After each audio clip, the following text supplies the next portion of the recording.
Sa paghahalo-halo natin ng mga gulay para sa pagkain sa ating mga manok, talaga po ang laki na natitipid natin, sa totoo lang. Nung unang panahon, hindi nila alam na ganito yung paraan ng mga matatanda sa atin.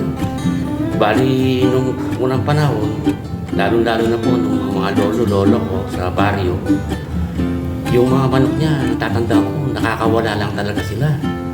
Talagang ano-ano lang, tapos pag maisipan lang nilang pakain, bubudburan ng palay, kung anong meron na inaani nila, yung mais. Tapos pagkakain nila, pupunta na sila doon sa likod, sa may bukid. Doon po sila manginginain. Tapos hapon nang uuwi.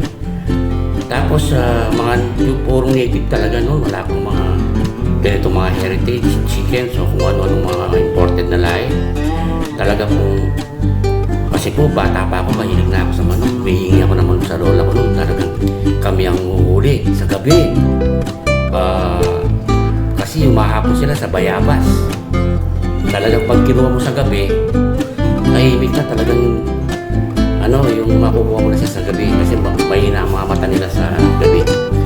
So, ganun po ang pag-aalaga ng mga ninuno natin, mga lola natin mga Arab. Pero ngayon, through social media, nalaman natin itong mga alternative na pagkain na paano tayo makakakit. At totoo naman na talagang kahit na po gulay na ganito, haluan na natin ng konting darak, haluan na natin ng konting pitch, ay matataba pa rin yung mga manok. Yung isang araw, sinubukan kong timbangin, mabigat pa rin sila. So, at least, konting-konting pizza na po ang ginagamit natin. O sige po, magtitimpla na tayo ng pagkain nila.